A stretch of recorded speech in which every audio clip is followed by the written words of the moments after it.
Senhor tem muito para falar conosco ainda nessa manhã. Eu quero te convidar a deixar a tua Bíblia aberta lá em 1 Timóteo, capítulo 2.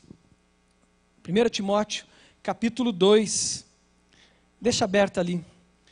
Você procura paz? Todos procuram paz na vida. Todos procuram um ambiente de paz e de tranquilidade. Por mais ativista que você seja, talvez agitado, agitada, corre de um lado para o outro, sempre tem uma agenda, sempre tem algo. Lá dentro de você tem aquele momento que você quer paz, que você quer quietude, que você quer sossego, tranquilidade. Faz parte de nós, esse desejo, eu creio, talvez, de um retorno ao jardim. Lá onde nós estávamos com Deus, em íntimo relacionamento com Ele, onde havia paz, shalom, paz completa, plenitude de Deus em nós, plenitude de nós conosco mesmo e com o próximo. A vida é agitada, a vida é corrida, a gente corre de um lado para o outro, a cidade, a vida urbana é assim. A gente encontra o trânsito, a gente vai para uma loja, a gente vai para o trabalho e é agito. E por mais que você às vezes esteja ali buscando essa paz em paz, você esbarra em alguém e alguém não está, e de repente o teu dia pode acabar já no início da manhã. Todos querem paz, todos buscam. Quando se fala em sucesso, quando se fala em busca de sucesso, a nossa vida, a sociedade fala muito disso, geralmente o resultado final que querem mostrar com sucesso é um navio parecido com esse que vai estar aí, o cara lá no navio, né, na praia, e dizendo, eu consegui, eu cheguei lá, e você pode chegar também. Não é assim o discurso, né? Venha comigo, venha para cá, faça parte desse movimento, faça parte daquele, e você vai encontrar paz e tranquilidade. E aí sempre tem uma ilha paradisíaca, tem um navio. E você entra no trabalho, você entra na correria, na ansiedade da vida, e você está com aquele alvo, como se fosse uma isca para pegar um peixe. E amarra na tua frente e você corre,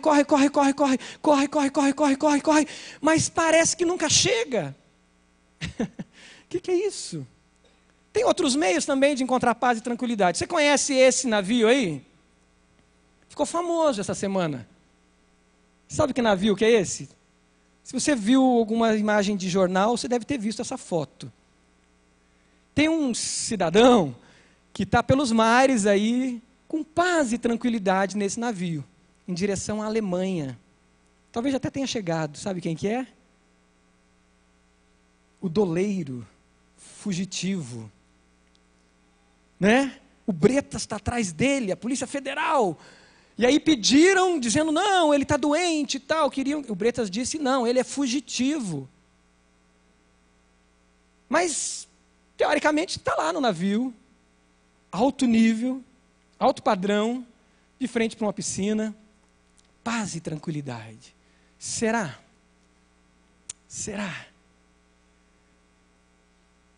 Todos buscam, por meios lícitos ou por meios ilícitos, essa tal paz e tranquilidade. Vamos ler 1 Timóteo 2, veja se tem alguém perto de você sem Bíblia, chega perto dela, pergunta o nome da pessoa se você não lembra, se é seu marido que está sem Bíblia, cutuca ele e diz, traz a sua Bíblia. Se é a sua esposa que está sem a Bíblia, cutuca ela e diga, traga a sua Bíblia. Bíblia é igual a escova de dente, cada um tem a sua, né? Você tem que fazer suas anotações, sublinhar, anotar. A Bíblia é para você, é palavra direcionada para você. Vamos ler? 1 Timóteo 2, de 1 a 6. Antes de tudo, recomendo que se façam súplicas e orações, intercessões e ação de graça por todos os homens, pelos reis e por todos os que exercem autoridade, para que tenhamos uma vida tranquila e pacífica. O que a sua tradução diz, se você não está lendo na NVI? Sossegado, fala para a pessoa do lado. Tradução diferente? A NVI fala tranquila e pacífica. Tem outras traduções também. Sossegado, calma, paz. Vamos continuar, versículo 3. Isso é bom e agradável perante Deus, nosso Salvador, que deseja que todos os homens sejam salvos e cheguem ao conhecimento da verdade. Pois há um só Deus e um só mediador entre Deus e os homens, o homem Cristo Jesus, o qual se entregou a si mesmo como resgate por todos. Esse foi o testemunho dado em seu próprio tempo. Qual é a fonte para a paz na vida? Qual é a fonte para a paz interior? Para você colocar a cabeça no travesseiro e dormir em paz. A fonte para você, no meio do agito, no meio da correria, onde as pessoas estão se pegando, as pessoas estão se degladiando, você ter paz.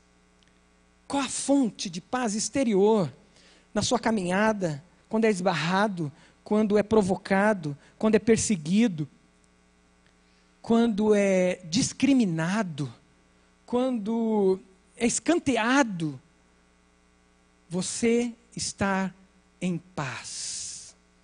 Quando está enfermo, quando está lutando contra uma doença, contra um câncer, contra um parente, um amigo, contra o desemprego, você estar em paz. Qual é a fonte para a paz na vida? Esse texto nos ensina, ele fala sobre tranquilidade, ele fala sobre sossego, ele fala sobre uma vida com dignidade. Tem uma tradução que usa a palavra dignidade também. Fala isso num momento da história de muita turbulência, num momento da história de muita opressão, de imperadores opressores, de discriminação, de marginalização dos cristãos, de correr risco de vida. O texto acontece num tempo da história muito difícil. E o Espírito Santo de Deus fala para Paulo escrever isso para Timóteo. Existe algo que é fundamental, que é a fonte de paz na vida. O texto, a palavra de Deus, nos ensina no versículo 1, dizendo o seguinte: antes de tudo, recomendo a vocês que façam súplicas, orações, adoração, ações de graça por todos os homens, por todas as pessoas. Antes de tudo, prioritariamente, o valor maior na sua vida precisa ser a oração. A oração. A palavra no original é próton e panton. Essa palavra, antes de tudo, é prioridade máxima. Não só a prioridade em relação ao tempo, quando eu priorizo na agenda aquilo como separar aquilo para que eu possa dedicar aquilo como prioridade na agenda, mas prioridade no sentido de valor. Aquilo tem um valor muito maior para mim.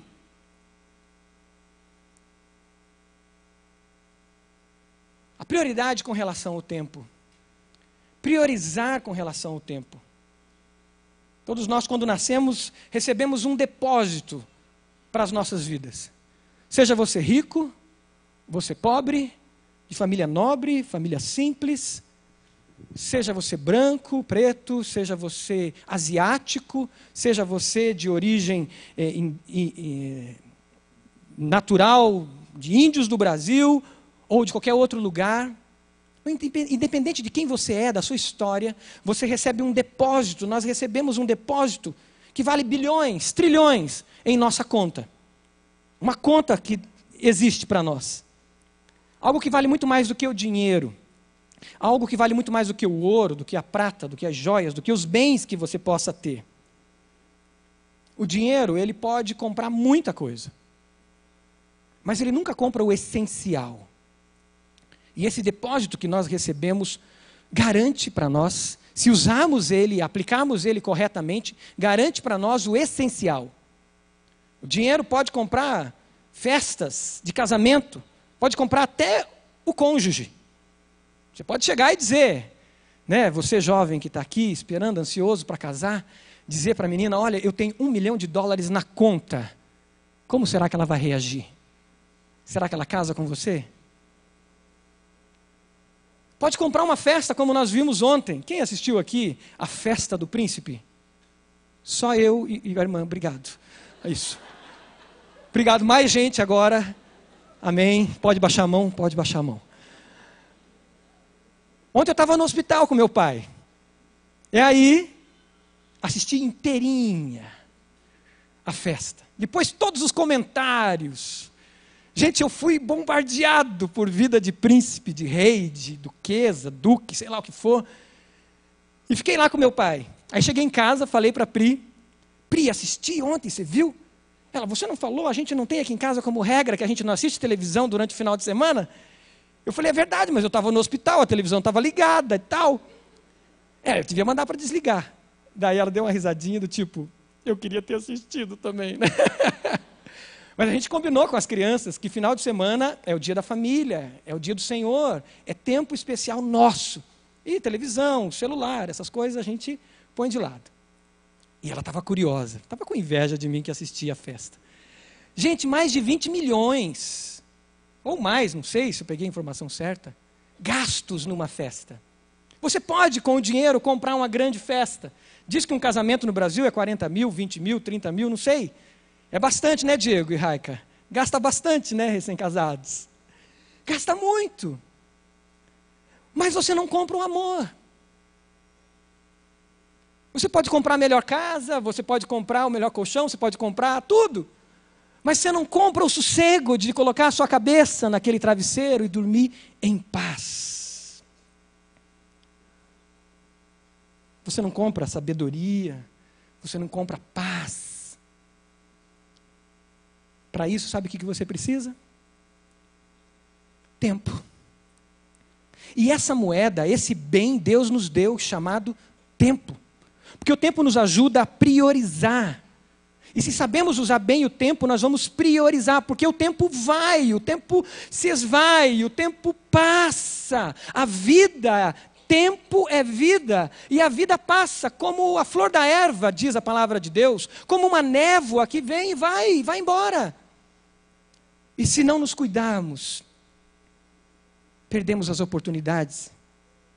Quem administra bem o seu tempo, quem sabe priorizar as coisas na vida, tem uma vida mais em paz. Priorizar é dar primazia, é dar honra, é colocar em primeiro lugar, é dar valor superior. E muita gente corre de um lado para o outro porque não sabe dar prioridade. Diz sim para tudo, quer fazer tudo, quer abraçar o mundo e sofre. Sofre com a ansiedade do nosso tempo, que gera dor, que gera violência nos relacionamentos, que gera doenças físicas. Mas quando a gente administra bem o tempo, a gente consegue coisas preciosas. Provérbios diz assim, aquele que anda com os sábios será cada vez mais sábio, mas o companheiro dos tolos acabará mal. Andar com o sábio precisa de dinheiro? Não, precisa de tempo, dedicação de tempo. Tiago diz assim, se você tem falta de sabedoria, peça a Deus. Você precisa de dinheiro para pedir a Deus, certo? Não, você precisa de tempo, dedicação de tempo. Por isso a oração vem antes de tudo. Tem primazia como valor para nós. Os apóstolos, naquele primeiro movimento da igreja de Jesus, naquele momento de avivamento, 7.000 pessoas se converteram, gente se convertendo, uma correria, um agito. Eu imagino, os primeiros apóstolos no Google montando a sua agenda. O que eu vou fazer? Tem as viúvas para atender. Como que nós vamos atender as viúvas? Não, mas não tem só a questão da viúva. Tem uma questão da casa. A casa não cabe mais o povo para se reunir. Não, mas também tem a questão do templo. E o templo, o povo está dizendo que a gente não vai poder ir mais lá, porque é só dos judeus. E aquela coisa, e administração, e corre de um lado para o outro e tal. E aí, o Espírito Santo fala com eles. E lá em Atos capítulo 6... eles estabelecem prioridade. Escolham entre vocês 7 homens de bom testemunho, cheios do Espírito Santo e de sabedoria. Passaremos a eles a tarefa do diaconato, a tarefa da administração, a tarefa do serviço, a tarefa dos ajustes das agendas, das viúvas, dos pobres que estavam se convertendo, que precisavam ser cuidados, não só os convertidos, mas os não convertidos também. E aí os apóstolos dizem, e nós dedicaremos à oração e ao ministério da palavra. Eles priorizaram. E o que veio primeiro? Diga comigo, o que veio primeiro? Oração. Fala para a pessoa do lado, oração por primeiro. Oração por primeiro. A prioridade, valor foi dado à oração. Prioridade na agenda e prioridade como valor. Eu posso dizer que a oração tem valor. A oração tem valor em si. Nós sabemos disso. Mas a gente pode não dar valor para ela. É como se eu pegasse uma joia e jogasse aqui. E você soubesse que era de ouro. E eu pisoteasse ela. É como se eu pegasse dinheiro e jogasse aqui, e pisoteasse ele e dissesse, isso aqui não tem valor. E fosse embora. Com certeza, ao sair daqui, ia ter alguém que ia pular aqui rapidinho, né? Ia pegar. Porque ele tem valor em si. A oração tem valor em si. Mas se eu não a usar, se eu não priorizar, se eu não viver a oração, ela não vale nada para mim. Não basta eu dizer que a oração tem valor. Eu preciso viver a oração na minha vida, experimentar ela na minha vida como prioridade. Prioridade. Como é bom você se levantar e dizer obrigado, Deus. Quando a oração já faz parte do teu dia a dia, a oração faz parte do teu estilo de vida, e você acorda e você diz, Senhor, eu acordei. E vou ficar com os meus filhos, com os meus netos, vou poder ir trabalhar. Tenho grandes desafios hoje, você dizer obrigado, Senhor. Me dê a tua bênção hoje, Pai. E pedir para Ele primeiro a bênção. Eu tenho uma experiência bacana com os meus filhos, que é a experiência da bênção. Aprendi isso com os meus avós, com os meus pais, e estou vivendo com os meus filhos. Ensinei para eles desde pequeno que a primeira coisa que eles têm que fazer quando acordam é pedir para o papai a bênção e para a mamãe a bênção.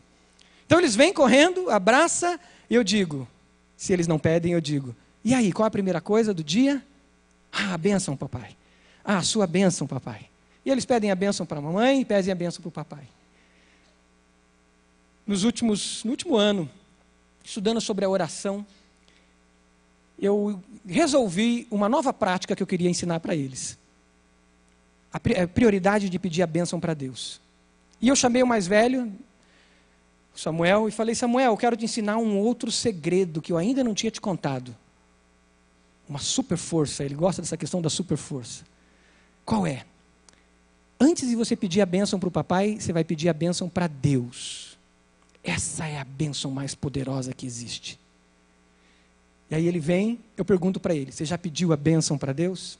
Hoje de manhã eu fiz isso, ele veio por primeiro. Aí ele dobrou, ficou no meu colo, dobrou a cabeça e ficou quietinho. Eu falei, Samuel, papai, eu estou orando. E aí, deve ter pedido, não sei como, mas ele pediu. Essa prioridade para nós ao acordarmos sabendo que nós somos dependentes de Deus, que nós não vivemos sem Ele, que não adianta nada os nossos esforços, que não adianta nada a minha capacidade, a minha habilidade, o meu sucesso que eu já tenho, aquilo que eu já conquistei, não vale nada se antes de tudo eu não fizer súplicas, se antes de tudo eu não me declarar dependente dEle, e eu não suplicar já pela manhã dizendo, Senhor, me abençoa, assim como o Senhor me abençoou nessa noite, eu dormi em paz, que esse dia seja um dia de paz, Senhor, me abençoa. A súplica nos leva a viver em dependência do Senhor. Precisamos aprender a suplicar. A oração sempre precisa ser uma declaração de insuficiência nossa diante da suficiência de Deus. Precisamos aprender a suplicar por nós mesmos. A suplicar por nós mesmos. Porque se nós não aprendemos a suplicar por nós mesmos, pela nossa condição humana, pela nossa condição pecadora, nós vamos nos tornar com muita facilidade em fariseus. É muito rápido, gente. É muito fácil, existe uma linha muito tênue na vida do discípulo de Jesus, na vida do cristão, que é a linha de ser atravessada onde eu deixo de ser um discípulo dependente de Jesus e eu me torno um fariseu. É muito fácil. Porque nós conquistamos muito, ou Deus nos dá muitas coisas pela graça dEle. E essas conquistas que vêm nos levam a certa falsa estabilidade, a certa falsa estabilidade. E essa falsa estabilidade pode nos levar ao farisaísmo. E a gente deixa de suplicar a Deus por nós mesmos, como fazia o salmista, que dizia: sonda-me, ó Deus. Entra aqui no meu coração, perscruta, vai lá para o íntimo da minha alma, entra na casa, veja todas as peças dessa casa que o Senhor habita, veja todos os cantos e vê se há em mim algum caminho mau. Uma súplica por si mesmo. Uma súplica dizendo: eu sou dependente do Senhor, eu preciso da sua graça, eu preciso da sua misericórdia, que se renova toda a manhã. Suplicar pela nossa condição humana. O fariseu e o publicano, naquela história que Jesus conta, a gente vê claramente isso. Jesus ilustra bem isso, dizendo: 2 homens subiram ao templo para orar. Lá em Lucas 18, versículo 10, tem essa história. 2 homens, 2 pessoas estavam com a mesma intencionalidade: orar. Vamos orar. Eles entendiam a oração como prioridade. Mas faltava um elemento nessa oração para um desses homens. Um era fariseu, o outro era publicano. O fariseu em pé orava no íntimo: Deus, eu te agradeço, porque não sou como os outros homens, ladrões, corruptos, adúlteros. Nem mesmo eu sou como esse publicano. Eu jejuo 2 vezes por semana. Eu dou o dízimo de tudo quanto ganho. Publicano, mais distante, envergonhado, consciente da sua condição, ele também orava. À distância ele orava. Ele nem ousava olhar para o céu, diz o texto. Mas ele batia no peito e ele dizia: Deus, tem misericórdia de mim, que sou pecador. Você já fez essa oração? Você já teve que lutar contra o pecado dentro de você? Você tem lutado contra o pecado em súplicas diante de Deus? Quando você vê aquela pessoa e você não gosta dela, você não engole ela, e você tem que chegar em oração e dizer: Deus, tem misericórdia de mim, que sou pecador. Eu não... Lá na faculdade, lá no colégio, na sua casa, na família. Quantas vezes na família? Contra um pecado, contra uma compulsão que luta dentro de nós. Tive momentos de lutas terríveis, já contei isso e repito. Terríveis contra compulsões dentro de mim, pecados que vinham arrebentando paredes, que vinham destruindo tudo. Fui salvo uma vez por uma batida de carro. Por uma batida de carro. De não ofender a minha família e ofender muita gente. 1º ano de casado. E eu chorava dentro daquele carro que bateu. O cara que bateu em mim chegou para mim e disse: por favor, me perdoa, me desculpe. Eu falei: não, muito obrigado. Deus mandou você atravessar na minha frente. Você me salvou hoje. Deus usou você para me salvar. E chegar em casa, ir para um bosque, no meio do mato, dobrar meus joelhos e dizer: Deus, tem misericórdia de mim, que sou pecador. Eu não sou isso que está arrombando as paredes da minha mente, do meu corpo, do meu coração. Eu não sou, eu sou filho teu. Limpa-me, Senhor. Purifica-me, Senhor. Suplicar por você mesmo na luta contra o pecado. Suplicar nos momentos de perseguição, nos momentos de dificuldade. No momento de dor, da dor física, você já teve que suplicar no momento de dor física? Aquela hora que a dor não passa, o remédio não resolve, nada resolve. E você diz, Deus, passa de mim essa dor, eu não aguento mais. Suplicar quando é discriminado. E dizer, Senhor, tem misericórdia de mim. Eu estou sendo abandonado. Eu estou sendo abandonada. A minha dignidade está sendo ferida. Faz 50 anos que morreu Martin Luther King.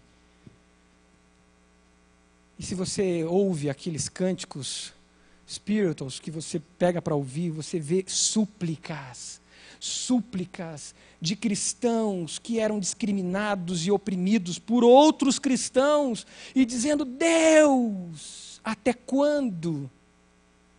Até quando sofreremos? Até quando caminharemos nesse deserto? Deus, até quando? Súplicas de dor, da discriminação.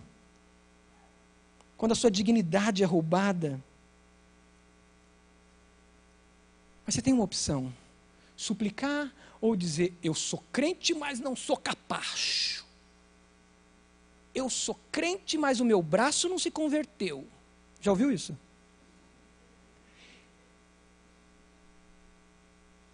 Ser crente é uma coisa, ser capacho é outra.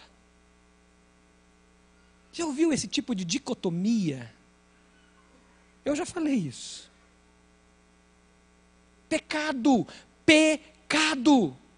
ofensa a Jesus, nosso Senhor e nosso Salvador. Eu ofendi Deus quando falei isso.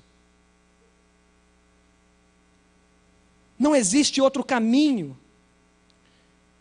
a não ser pegarmos a nossa cruz e seguirmos. Não existe outro caminho a não ser o caminho do amor. Não existe outra redenção a não ser a redenção da obra de Jesus Cristo na cruz, que mostrou para nós o caminho, e nós temos que passar pelo caminho. Ou a gente opta estar no caminho e andar no caminho, imitando e vivendo as mesmas dores que o nosso mestre em súplicas, ou a gente não está no caminho, a gente é um bando de religioso, bonitinho, que se veste bem, cheirosinho, que vem num domingo na igreja. Mas isso não promove redenção. Suplicar. A súplica nos aproxima do milagre. A súplica nos leva à dependência. A súplica nos forja a imagem de Jesus. Porque no momento que você está suplicando, que você está de joelhos, que eu estou de joelho buscando ao Senhor, Jesus está sendo forjado em mim. E a palavra de Deus diz que todas as coisas contribuem para o bem daqueles que amam a Deus, e amar a Deus é estar no amor de Deus, e todas as coisas contribuem para o bem. O texto seguinte diz, porque nós fomos chamados, predestinados com um propósito. E qual é o propósito? Jesus, sermos iguais a Jesus, sermos como o primogênito, diz o texto. Então todas as coisas contribuem para o bem. Não é um hino à sua egolatria, não é um hino à sua idolatria de si mesmo, não é um hino ao sucesso desse mundo, mas é um desafio a dizer, eu sofro os sofrimentos de Cristo, e vivo os sofrimentos de Cristo, que sofreu na sua carne, e sofro com Ele, a fim de alcançar o prêmio da vocação, do chamado. Esse é o desafio nosso. A imagem de Cristo forjada em mim e forjada em você. Irmãos, súplica é o caminho do discípulo de Jesus. Pois nesse mundo tereis aflições. Eu venci o mundo, Jesus disse, e vocês podem vencer também. Mas nesse mundo temos aflições. A nossa pátria não é aqui. Nós não fomos feitos para isso aqui.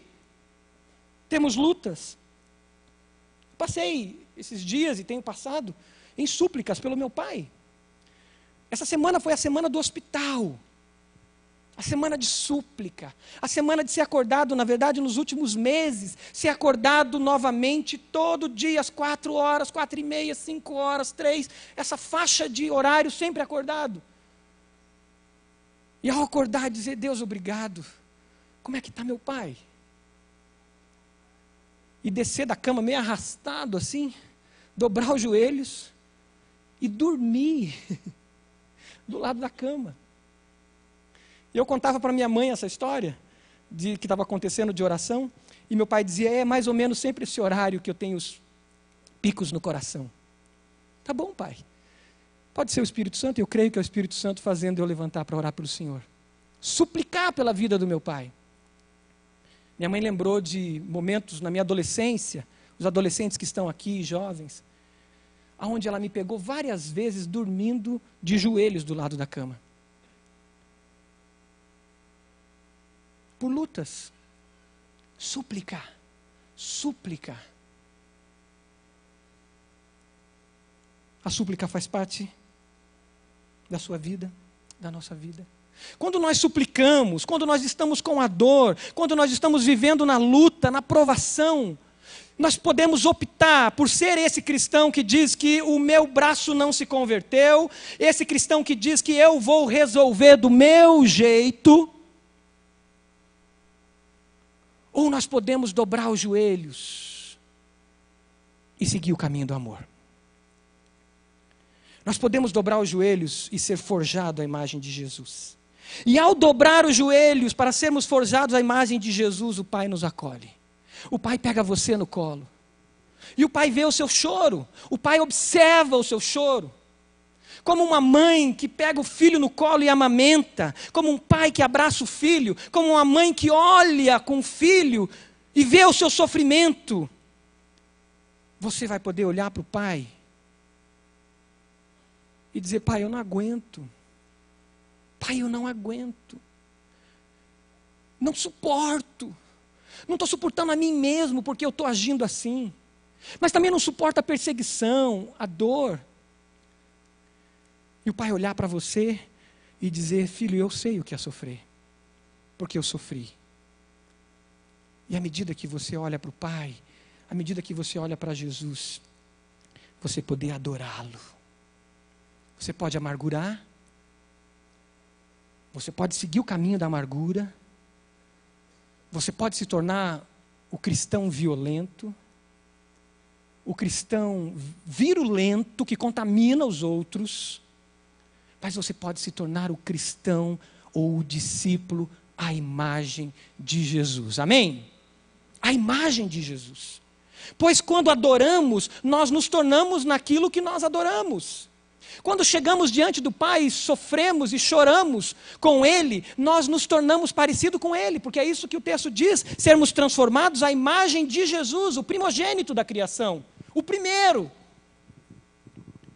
E nessa medida de transformação, vamos sendo vacinados contra a idolatria, por isso a primazia, por isso a fonte de paz é orar com adoração e gratidão. Fazer súplicas, orações e ações de graça. Adorar somente a Deus. Gastar tempo na presença dEle. Investir tempo na presença dEle. Ouvir aquilo que me leva à adoração. Ouvir aquilo que me leva a estar mais perto dEle.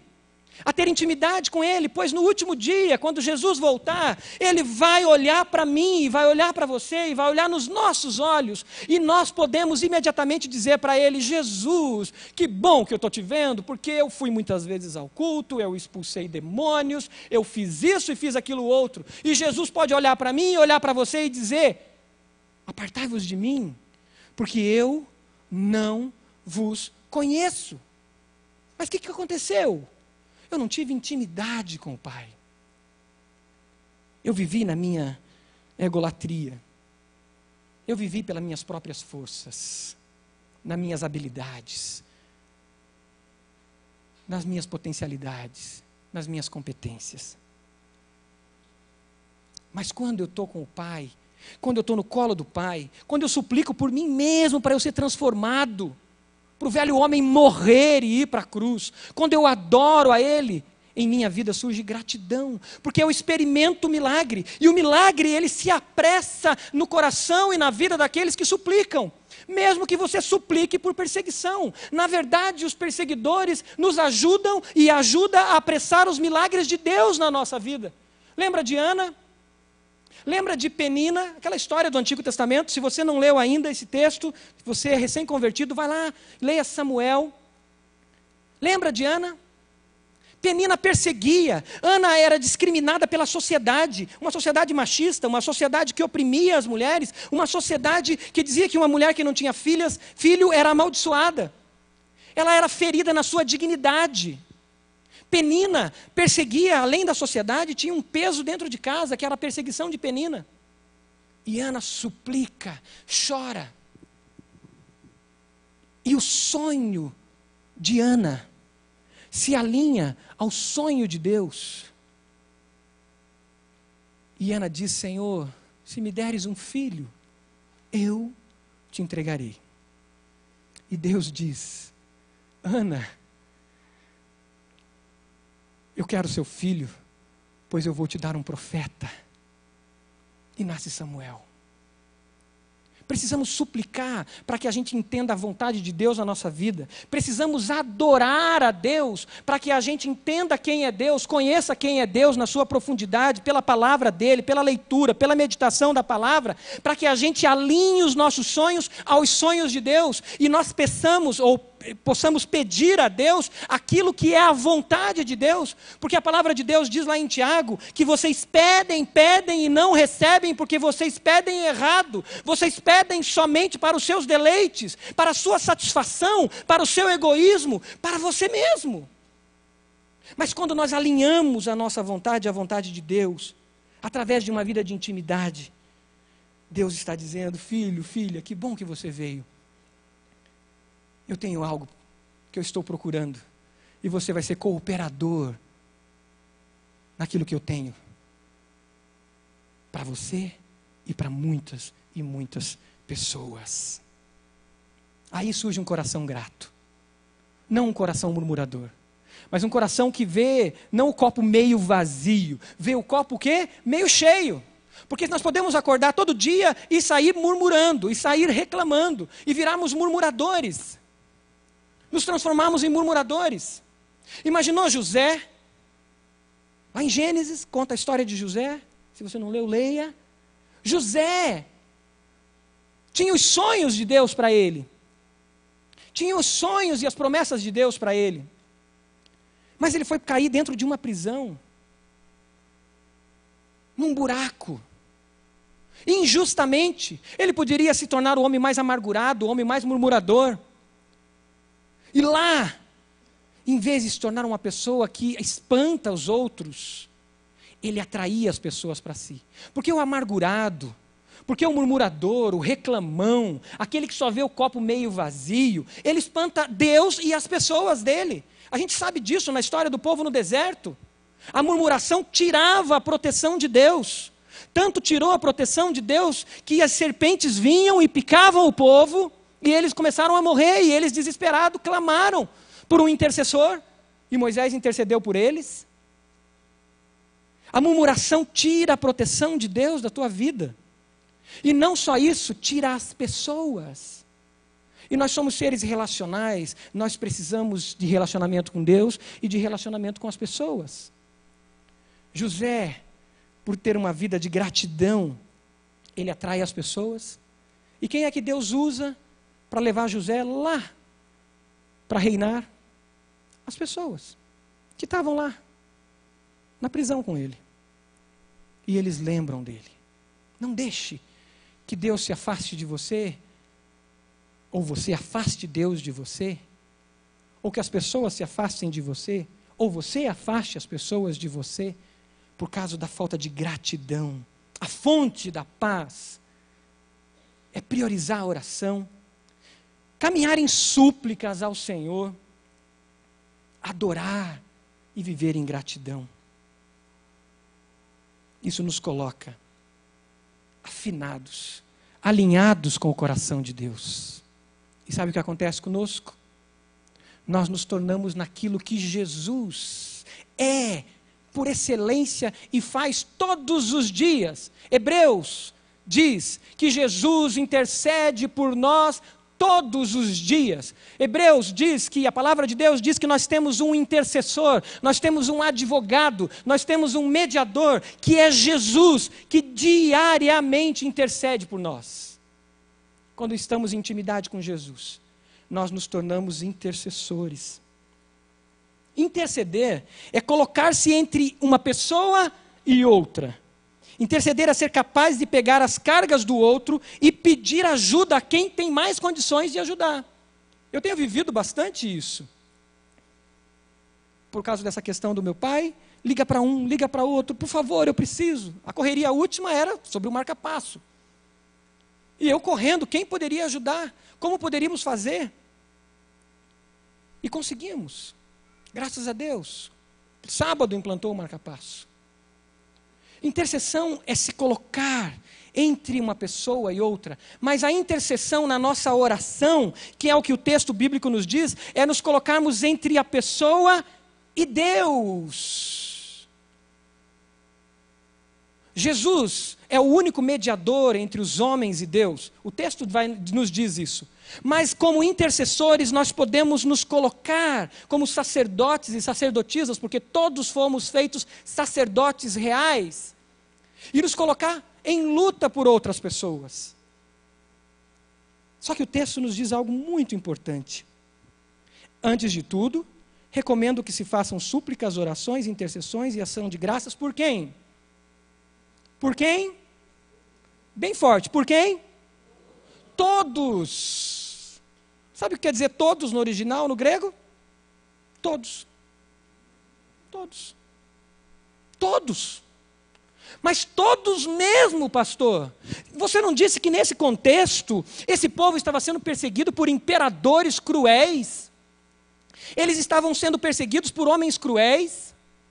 Que nesse contexto, até o século III, não tinha uma família sequer que não tivesse alguém da sua família que não tivesse sido morto por perseguição, por imperadores cruéis.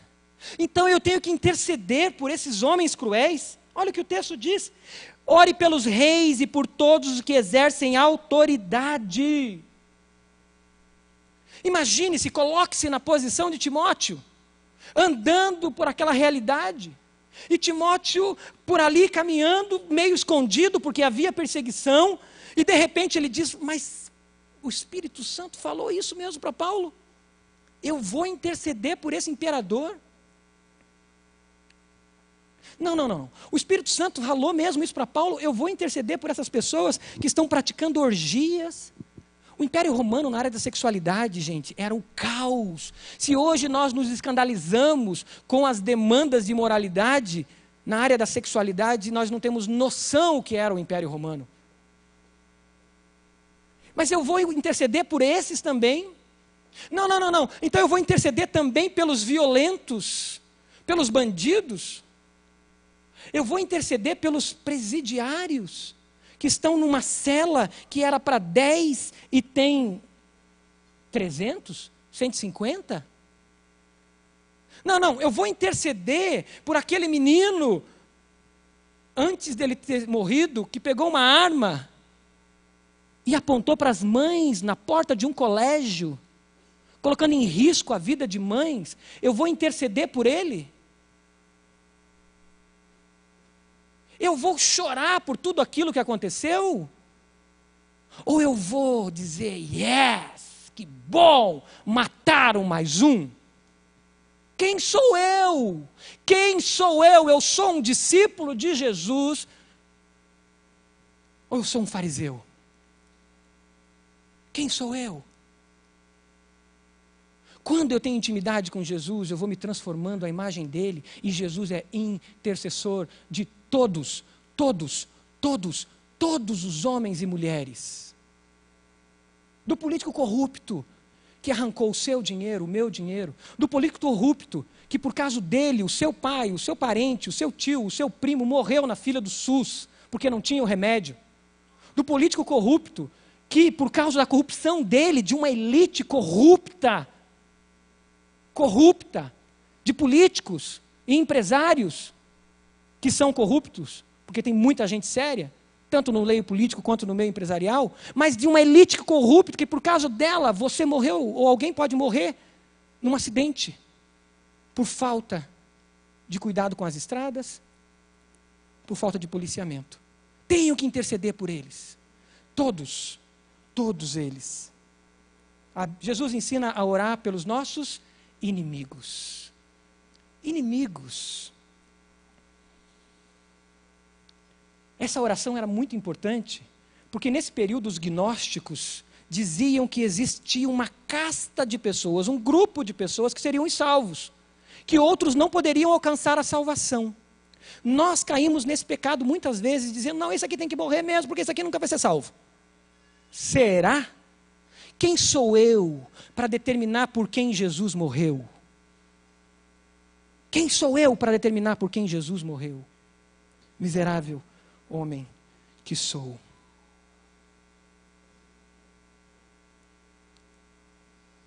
Nenhum cristão, na década de 70 do primeiro século, nenhum, esteve implicado na revolução que os judeus fizeram para reconquistar o Império Romano. Nenhum cristão. A nossa revolução é diferente. Existem ideologias terríveis que surgem da direita, da esquerda, de cima e de baixo, que no fundo são profundamente diabólicas, que dizem que nós vamos revolucionar. A nossa revolução é a revolução do amor. E é ela que Jesus começou na cruz do Calvário. E nós temos que voltar para ela. Nenhum na década de 70 foi implicado. Lá, 70 que eu digo não aqui. Lá no primeiro século, quando Tito esmagou o mundo judaico. Nenhum cristão estava ali, naquela revolução. Mas antes eles estavam intercedendo pelos próprios reis que os esmagavam. Por isso, a pregação da cruz é loucura. Por isso o apóstolo Paulo diz em 1 Coríntios capítulo 1, eu não fui pregar para vocês com sabedoria humana, mas eu preguei para vocês a cruz de Cristo, que é escândalo para os judeus, que é loucura para os gregos. É loucura. Intimidade. A fonte da paz na vida é um relacionamento íntimo com Jesus. Você pode fechar seus olhos. Você pode falar com Deus. A fonte para a paz na vida é um relacionamento íntimo com Jesus. Aonde está a oração? Na minha vida, na sua vida. A preciosidade que Jesus traz para você nessa manhã é você voltar a uma vida de oração.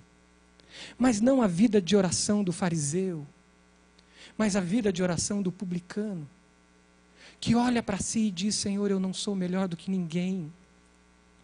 Eu estou aqui só pela graça. Eu posso dobrar o meu joelho só pela tua graça. Tem misericórdia de mim, Senhor. Tem misericórdia de mim que sou pecador. Eu queria que a banda tocasse um refrão daquela música que fala renda-me. Eu peço que a banda venha aqui o mais rápido possível, não demore. E dizendo renda-me, eu quero que você declare isso para o Senhor. Eu quero me render, Jesus. Assim como o Senhor se rendeu naquela cruz, eu quero me render, Jesus. Porque é o orgulho que está impedindo o meu casamento de andar. Porque é o orgulho que está impedindo de eu ser um instrumento da expansão do teu reino. Porque é o orgulho que está fazendo eu entrar nas páginas sociais e só proclamar ódio. E proclamar a minha idolatria a ideologias. É o orgulho e a amargura que está no meu coração, que faz com que eu não leve paz na minha empresa. Mas Jesus, eu me rendo, assim como o Senhor se rendeu. Eu me rendo, assim como o Senhor se entregou.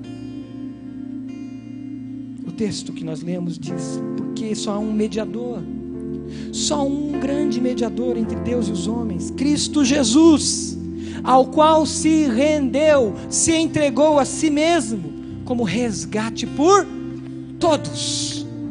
Todos. Esse foi o testemunho.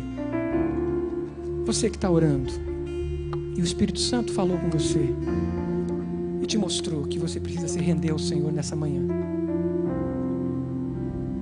Você veio aqui, mas quem te trouxe aqui foi o Espírito Santo de Deus. O Senhor está te chamando a se depor as suas armas. Retire as suas armas. Aquele que pela espada vive, pela espada morrerá. Deponha as suas armas, começando com as interiores. Coloque elas no altar de Deus nessa manhã e diga: Jesus, eu me rendo. Eu quero fazer uma oração e você faz comigo. Se você entende que precisa entregar totalmente a sua vida a Jesus e viver em intimidade com Ele, repita essa oração comigo. Diga: Senhor Jesus, eu confesso que sou pecador. Senhor Jesus, eu confesso que eu tenho andado só te olhando de longe, mas eu não cheguei ainda para me render a Ti. Jesus, toma minhas armas, toma meu orgulho, toma minha violência, converte-me inteiro, Jesus. Diga: Jesus, eu me arrependo dos meus pecados. Diga: Jesus, eu quero estar contigo. E põe o Teu Espírito Santo em mim. Diga: põe o Teu Espírito Santo em mim, para me levar em intimidade contigo, Jesus. Eu Te recebo, eu me rendo. Revela o pecado em mim agora e purifica-me, Jesus. Eu faço essa oração não em meu nome, não na minha força. Diga isso: não é na minha força, mas eu faço essa oração em Teu nome, Jesus.